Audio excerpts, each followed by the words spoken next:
Food was great. Yep. And absolutely awesome evening in the Lord, just enjoying the fellowship and so on. So, and also I really enjoyed the testimony, or not really the testimony, well, the testimony of the adults. I'd like to have heard some of the kids share what they had to say about camp, but Linda and I got to go up, one or two nights. I went up with Eric one night as he led in worship, and it is a great thing. So, since this is Youth Sunday, I'm going to direct this mostly to you as youth, but it's for everybody else too. But I think for young people, it's important for us to understand how much of an influence we have on others in our lives, especially as young people. Did any of you, I remember this as a young person, how many of you had a line on your grade card at school that said conduct? Do you guys have that today?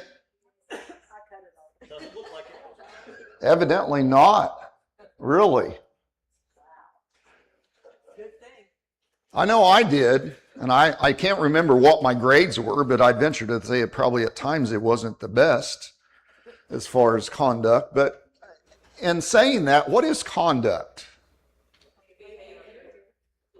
Behavior? Okay. I looked it up. And here's what conduct is. Any of you young people know what conduct is?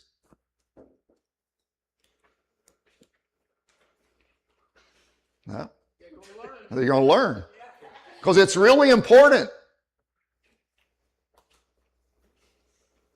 to conduct yourselves in the right way. Okay? So here's the definition from the great old Merriam-Webster. There's a couple of different ones. So, and I've told you before, I'm not an English major by far. Matter of fact, I don't know my English. So, but it says in Webster's that this definition that I want to talk about today is called a noun. Okay? So whatever a noun is, this is what this is, all right? Because it doesn't, I have to ask everybody else, especially those that are teachers here, that I have to kind of get some help from them on knowing what some of these nouns and verbs and all of those things are. Because I started looking at Merriam-Webster, and the first ones that come up was verb, and I thought, well, that's not what I want. Because there is a conduct like you conduct a meeting. Okay, this is a weird thing about the English language. They use the same word for different things.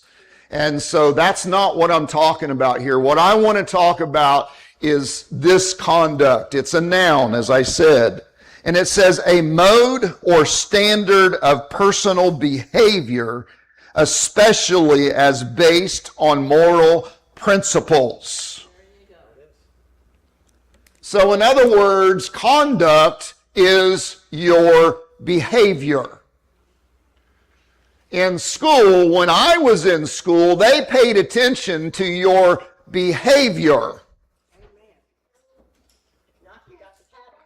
If not, you got the paddle. And you had a line, evidently they don't do that anymore, but you had a line on your grade card and you took it home. And if there was a bad conduct grade, then you got another paddle. Because mom and dad wanted us to have good conduct in school. In other words, the way you behave. Now, I really, to be honest with you, I look at our world today and I feel like that probably in our life that we live in, our society that we live in today, the word conduct has been thrown out the back door. Because I see a lot of conduct, even in adults, that is unbecoming. But as a Christian, why does conduct matter?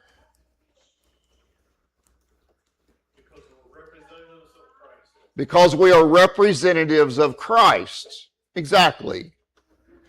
We represent, young people, if you have the word Christian in your name, if you go to school and you say, I'm a Christian, Whether you like it or not, and I know some of you just graduated, but you're going to go on to other things, even workplace. You're going to be watched. There are things that are expected out of a Christian. Okay? Now, people may not live it, but if you say you're a Christian, they expect you to. The Bible says, by the fruit you shall know. Yes, by the fruits you shall know them. So, and like I said, this goes for all of us. We need to pay attention to how we conduct ourselves out there. Okay? Out there. Not here necessarily. And we want to conduct ourselves. Really, to be honest, I think we, and I've preached a message about this before, about how do we put on a mask. When we come into the church, we put on our Christian mask. And we all smiley and lovey-dovey and all of these things. But sometimes if you're not careful, when you go out there, you take the mask off and you're a different person. That should not be. Right. And this is what I want to talk about today, especially for young people. As a Christian, we're to live our lives in such a way. Listen to me, young people. As a Christian, we are, and everybody else, we are to live our lives in such a way that we are to glorify God. Not us. We're to live our lives so that God looks down on us and says, well done, thou good and faithful servant. Yes. I'm pleased with the way you're living your life. In Matthew 5, the Bible tells us that we are to be a light to the world. We are to be salt to the world. What's that mean? That means that we are to exemplify God, Jesus Christ. As Jesus walked upon this earth and we are a part of Him, He lives in us, then people should see Christ through us. Now, if we have that D in conduct, then that's not really what we're looking for. We're to walk,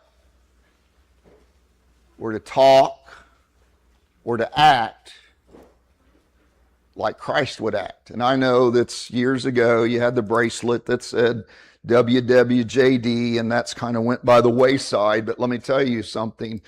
That thought, you got one? Well, good. Maybe it's not all went by the wayside then. But should you need a bracelet that you look at and say, oh, I better act like Jesus? You shouldn't need that bracelet. Now, it's good that you wear it. It's a conversation starter, exactly. I have one of those conversation starters, don't I, Daryl? Mom and Dad bought me a belt buckle in Wyoming years ago. I'm talking 50 years ago. I still wear that belt today. Terry, you've probably seen it, haven't you? Yeah. I wear that belt every day, or that belt buckle. I've wore out several belts by it. Matter of fact, I need to get a new one now. But it says Jesus saves. It's a gold belt buckle. And it says Jesus saves. You know how many conversations that started that, or have started with that belt buckle? Over 50-some, 60, almost 60 years. Over 50 years. Because I was about 16, 17 when Mom and Dad bought that for me. I just turned 68. And I have wore that belt buckle. I'll be honest with you, I think God has kept that belt buckle. I have wore that belt buckle for all of these years, every single day except Sunday. Every single day. It's a conversation starter. That's how you knew you met the right person, okay? Good. And it helps, But we shouldn't need the conversation starter to tell who we are. It should show through us. And it shows through us through our conduct, the way we act, the way we talk, the places we go, the people we hang out with. These are all a part of our conduct, but especially our actions. As it said in the definition, it says a mode or standard of personal behavior. How you act. That's what conduct is. But we have to realize and understand, and I know Brian taught this morning on, if you were in Sunday school class, you heard him teach that it's about faith. It's about trusting in Jesus. It's about, and one of the things he reiterated was that it's not about works. How many of you understand we don't get saved by works? But if we are saved, there should be something that we do because we are saved. And so what I want you to understand, young people, is you do not automatically conduct yourself in a Christian way just because you are a Christian. Okay? It's intentional. You say, I am a Christian, and I read my Bible, and Jesus tells me to live like Him, and so I am going to live like Him. There's not an on and off switch. Well, that's good, yeah. It's not an on and off switch. Like some of us, some people, I've seen it before. You turn the switch on when you walk in the church and then you turn the switch off when you walk outside the doors. It shouldn't be that way. Our conduct should be the same way in church as it is, or same way out there as it is in church.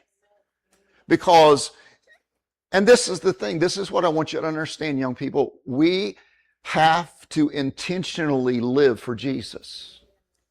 He saves us by grace. It's free. It didn't cost us a thing. But once we become saved, we have to do some things. And I'm not saying that you do a bunch of works to stay a Christian, but because Jesus is a part of your life, you want to do those things. How many of you guys have ever done anything you didn't necessarily want to do for your wife or with your wife? If you're here and you've been married and you don't raise your hand, you're lying. Okay?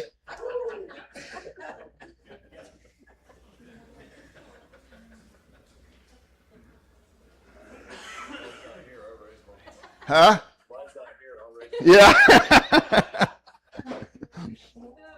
There's things, probably one of the biggest things that I do not like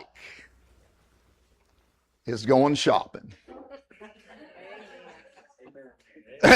Nathan says, amen, you ain't even married yet, man.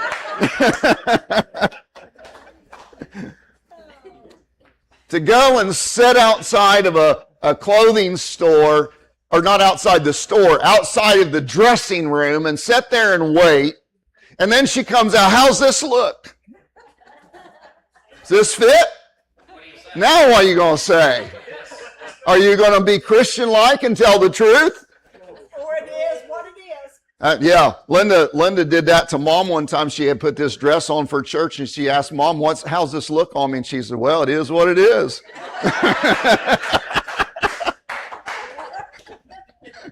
You'd have to know Mom to know that, to understand that. But so, one of the things that that don't appeal to me. So do I never go to the store with Linda when she goes to shop for a dress or a blouse or a pair of pants or whatever? No, I go. And I try to wait patiently. And when she comes out, how's this look, sweetheart? I try to be honest. Looks great. Yeah. Man, you're hot in that.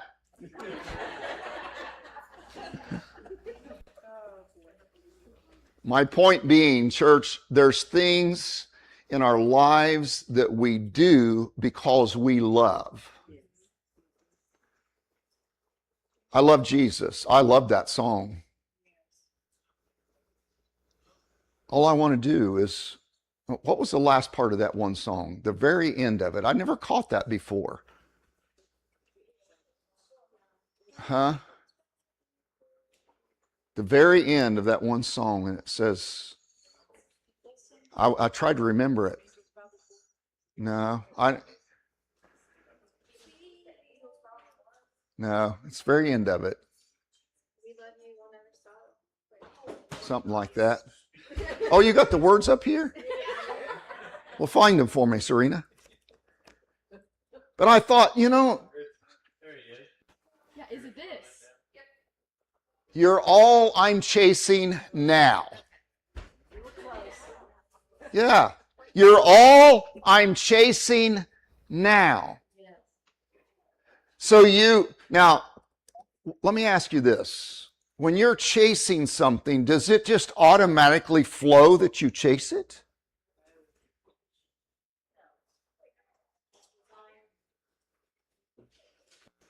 It's a desire. It's something that says, I'm going after that. So if Jesus has changed your life, then you want to go after him. And to go after him, you have to intentionally live in a way that pleases him, but not only pleases him, but exemplifies him. And so our conduct is important in our lives.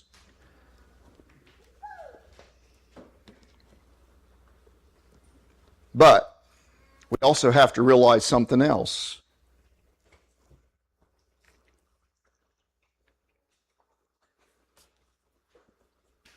That our conduct spills over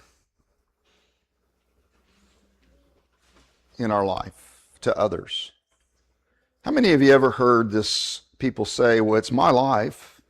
I'm not hurting anybody by what I'm doing.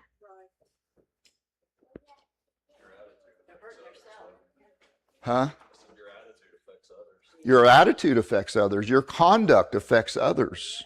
You don't live your life alone, and I'm going to share that with you. Romans 14:7 says, "For none of us liveth to himself." What's my life? I'll do what I want with it. Well, go ahead. That's fine, but God won't be a part of it if you don't serve him. And the problem is, listen to me, young people, it's not all about you. And don't you hear me say that all the time? It's not about you. Everything that we live is to be lived to bring glory to Jesus Christ and to the Lord. Everything that we do, and I probably will get to a scripture that says that as well. But we've got to realize and understand that the most important thing that we can do in our lives as a Christian is to glorify the Father. Okay? Now, the problem with that is, in a lot of circles, people think glorifying the Father is doing what we just did here a few minutes ago. Singing a glorified song, worshiping, lifting our hands, Lord, I love you, God, I praise you, all of those things. But you know what? Anybody can do that. Anybody can sing a song. I've watched many times. You know, I'm not a big concert goer, but I've watched them on TV, and I'll be honest with you, maybe I shouldn't think this way, but I watch in those concerts as the people, the musicians and the singers lead the people, and you have this, and they even go up to the front and they begin to worship and lift their hands, and they pan across the audience, and almost every single one in that place is lifting their hands and singing the songs and doing the little sway or the little jump or whatever it might be, depending on the beat of the song. And you know what I'm thinking?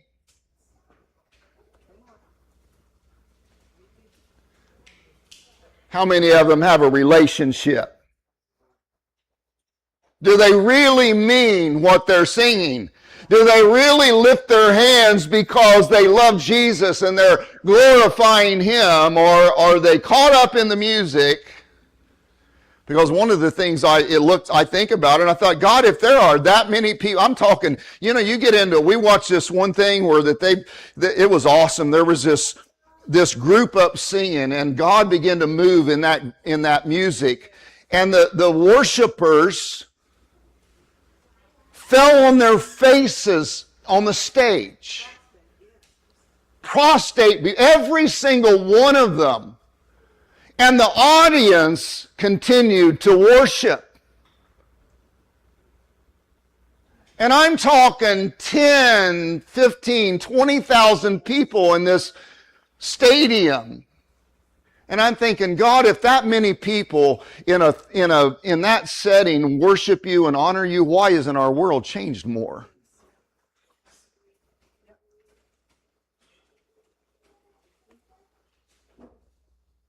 On a Sunday morning, we have churches that hold, Linda and I went to a church that grew from just a few people to 2,000 to 3,000 people down in Tennessee in just a few years. And if you have that kind of churches all across the country, why is it not changing our world? I think a lot of it is because they're going there and they're worshiping, they're doing their thing, but their conduct isn't right. You see, our conduct has to be right, young people, because your conduct flows over to those around you. What you do at school, what you say at school, how you act at school affects your friends. It makes a difference. It influences them. Now, do you want to influence them in a good way and lead them to Jesus, or you just want to follow along with their stuff? Actually, one of the things I didn't write down in my notes, but young people, you need to learn to be influencers and not instead of being influenced. Okay? Make a determination. I'm going to be an influencer. You guys at work, those of you that work and go to a job, you need to determine that you're going to be an influencer and instead of an influencee. Okay? And to do that, you have to have the right conduct. You have to act in such a way that exemplifies Christ as you walk into your job. When things fall apart at your job, you need to hold yourself together.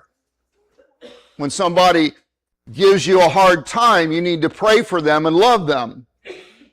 And I know sometimes this is hard, but it's what we've got to do. And my point being that once you become a Christian, there are things that we make decisions on how we act. It's not about works.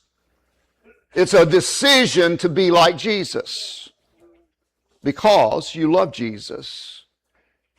Because you want to invite others to love Jesus, or them to know the love that you feel from Jesus. So we've got to learn to be influencers in the circle that we're around. And the problem is, and as I thought about this, and I was thinking about young people, because I've been in, I know you guys probably would never believe this, but I was 16 once.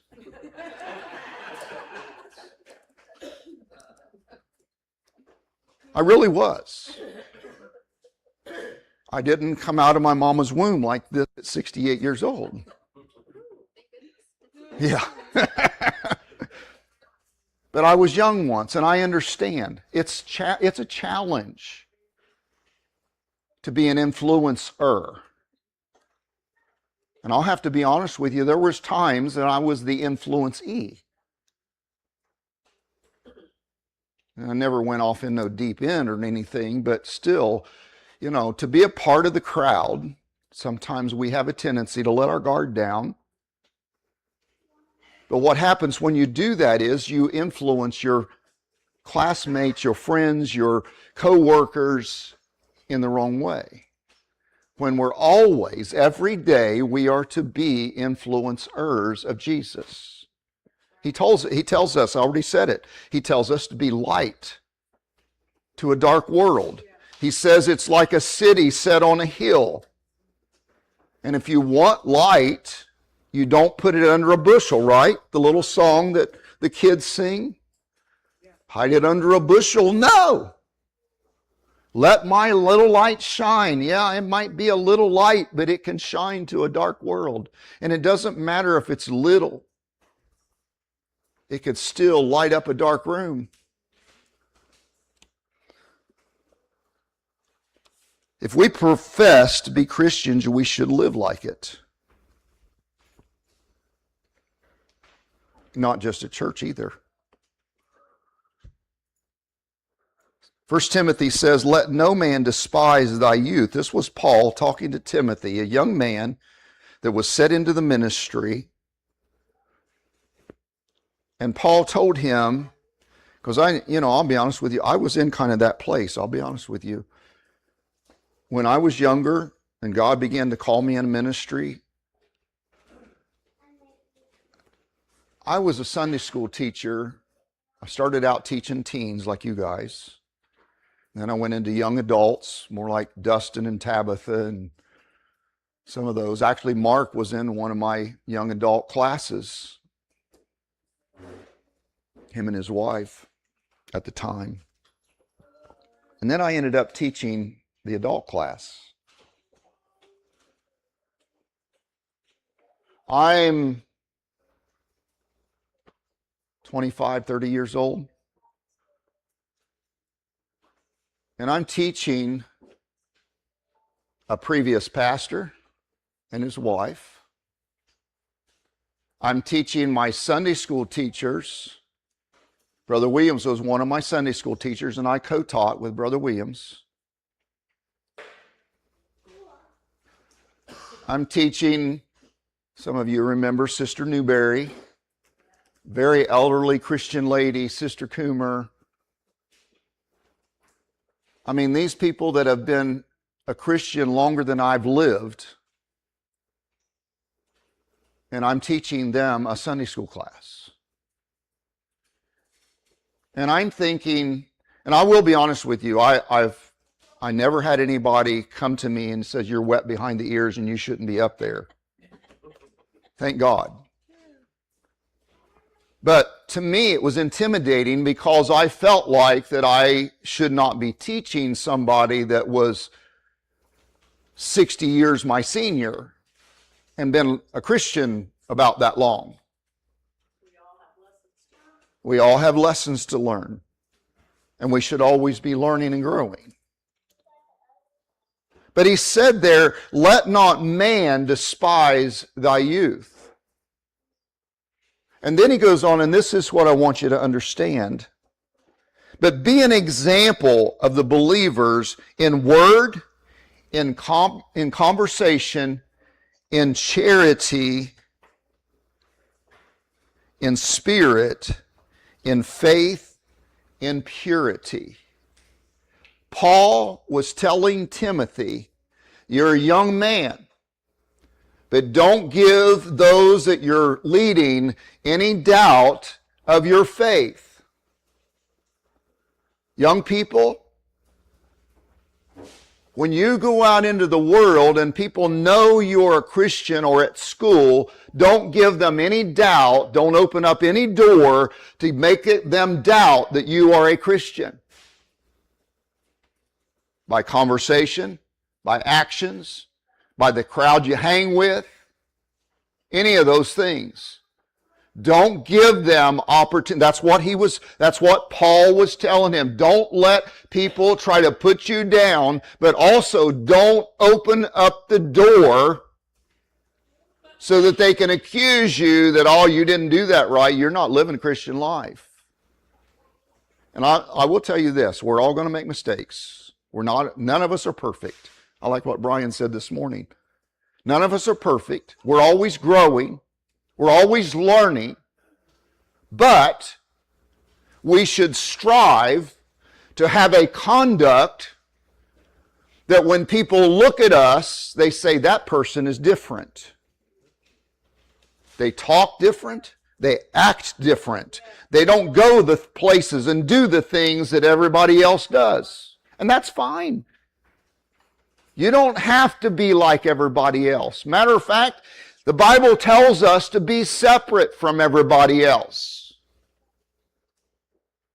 But they know that by our conduct, by the way that we carry ourselves, the way we talk.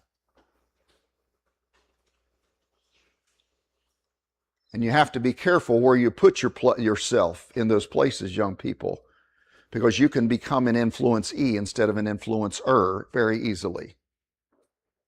I've said this story before, and I'm going to say it. It just came to my mind, so I'm going to say it again.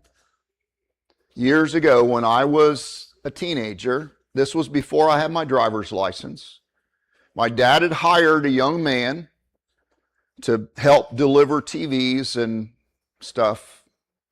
And so we were driving down the street. I can take you to the very spot where this happened in Hillsboro. It's over by where the old Webster School was. I was doing my best to live a Christian life at 15, 16 years. Well, I wasn't. It was probably 14, 15 years old. And I was trying to live a Christian life. And I was, my mom was a good Christian lady, and she pounded into us, how important it was to not be a part of the world and all of those things. And so we're sitting in this old panel truck driving down the street, and we got into this conversation. And I can't tell you what the conversation was about. I have no clue what the conversation was about. But the young man that was driving, a little older than me, was not a Christian. And we're driving, and really, you ever get caught up in a conversation, a kind of an emotional kind of a situation, and you're passionate about the conversation. Like I said, I have no idea what the conversation was about now, because what happened just blew me away, and everything else went out the window. Because this guy, we was talking, and I said, really? And he said, yeah, no. And I said, yeah, no. I became an influence-e. Real quick. Just like that. And you talk about conviction.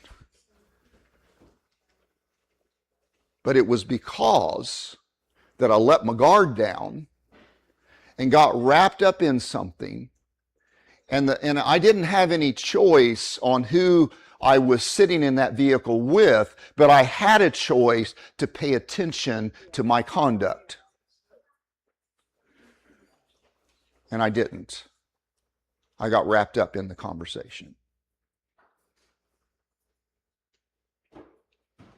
Probably the first and last cuss word I ever said, and I consider it a cuss word. My mama taught me that word is a cuss word. And oh man, did I get a beating over that. Not from mama, from God. And like I said, I don't remember anything else about it. But it's in my mind. It burned in my mind. Like I said, I can take you to the street, to the stop sign where we were sitting, and I can see in my mind him sitting in that seat and me sitting in the passenger seat, looking at him and blurting out that word. Because I became an influencer instead of an influence-e, when I should have been an influence-e in that situation. But I wasn't. So the next thing I want you to understand is, young people, that your conduct does not just affect you. It affects everyone around you. At your workplace, how you conduct yourself. You can, how many of you realize that you can bring light into a workplace, or you can bring darkness into a workplace? Just by the way you act, the way your mindset is, the way you conduct yourself there in that job place. You can either bring light and joy into it, or you can bring doom and gloom, and you can bring darkness into that place. Let me ask you this. What would you think Jesus would rather you bring into the workplace? Light. He tells us we're to be light.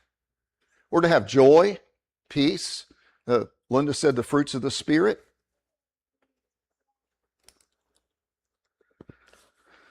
Colossians 3. And whatsoever you do, do it heartily as to the Lord and not to men. Listen to me, young people, and everybody else as well, but especially young people. Your friends, you don't have to impress them. Okay? You need to be a light to them, but you don't need to impress them. It's that song that Brian said earlier, that he played a little bit of that song. You don't have to impress your friends. If you want to impress your friends, live a life for Jesus and lead them to Jesus. That'll make an impact on their lives. Don't try to impress them and go their way. All right? Because if you do, you're going to damage your witness, and you could damage their walk with God. Probably the most fearful thing that I can think of is to know that, matter of fact, the Bible says if we hurt one of those little ones, that we'd be better off to have a millstone hanged about our neck and throw it into the sea. So do you want your friends, your classmates to know Jesus, or do you want to create in them this bitterness against God because you didn't live and have a conduct that shone the light of Jesus? Because it can happen. Well, yeah, I know somebody that says they're a Christian. I want to be like that. And I've met people like that. I mean, I've met people they say they're a Christian, and man, I don't want to be like that. I mean, if that's what a Christian is, I want nothing to do with it. That's sad, because that's not what the Bible tells us. Now, here's the scary part, and I'm about done. Young people, let me tell you something. I don't know whether you realize it or not. As a young person, this is hard to fathom. As a 8-year-old, I mean, the picture is clear.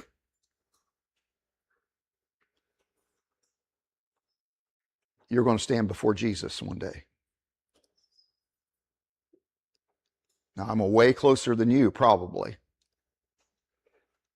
But you're going to stand before Jesus someday. And you know what? The big thing that he's going to look at you about, and that goes for everybody else as well. How did you conduct your life? How did you live your life? Did you give your heart to Jesus? And if you did you live that way?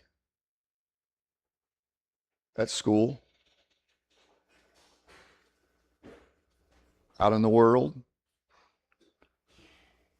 On the ball court, Harmony? That's probably a tough place sometimes to live your light, isn't it? Yeah. But we have to. We have to conduct ourselves, and I just now thought of that, on the sports field or court, just like we do at church. And believe me, we got grandkids in sports, and probably one of the most biggest challenges is keeping your cool in a sports arena. But it goes to other places as well. Let me read you this scripture. For we must all appear before the judgment seat of Christ, that everyone may receive the things done in his body, according to that he hath done, whether it be good or bad. So regardless of how you live your life, you're going to stand before Jesus.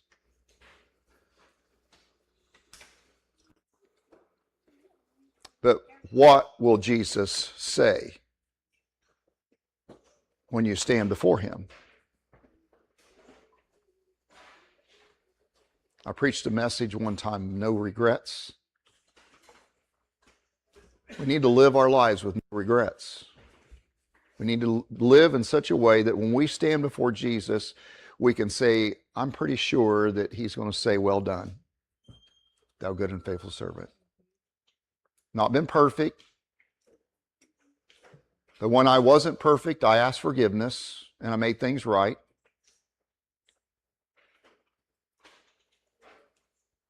And he doesn't call for perfection. Listen to me. Probably one of the biggest tricks of the enemy for all of us, not just young people, is that, well, you messed up. Might as well forget it now. That's what he wants you to do. He wants you to give up. Just quit, because I can't be perfect. I can't live that life. You know what perfect is? Perfect isn't what we think it is. It's perfection. It's not perfection. It's completeness. Yeah. And you see, the Bible tells me that when I accept Jesus, Jesus' grace completes me. So as long as I walk in him, I'm complete. Not perfect, but I'm complete in his eyes. That old song that says, when he sees me, he sees the blood of the Lamb. So we're not going to be perfect, but we do need to conduct ourselves in such a way that the Lord looks at us and says, well done, good and faithful servant.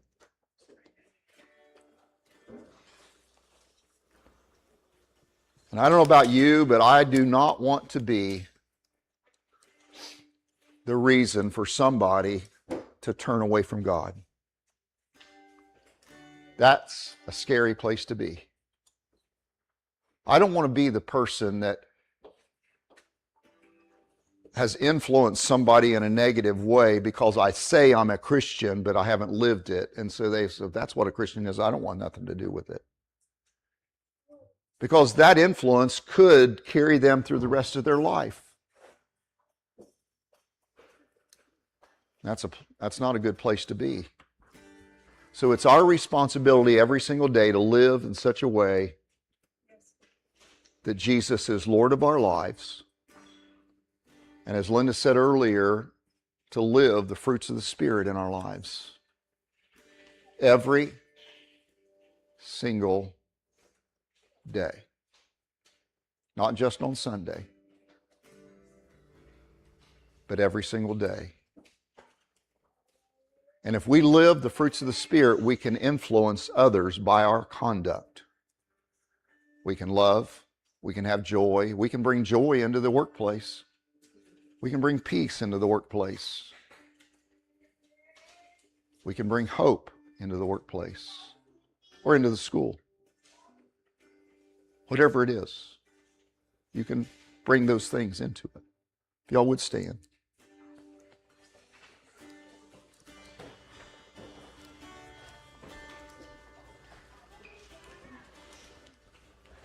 Let's go out and live our lives like when I was in school and I knew I was going to get a conduct grade at the end of the 9 weeks, whatever it was. I want an A+ on my conduct. I don't always achieve that, but that's my goal. Is your goal to have an A+ on your conduct before God and say, God, I want to please you. I want to get an A+ on the conduct grade. You know, the math and all that other stuff, it's meh. But that's the most important one. I want to show that I respect my teacher. I want to show that I respect other students.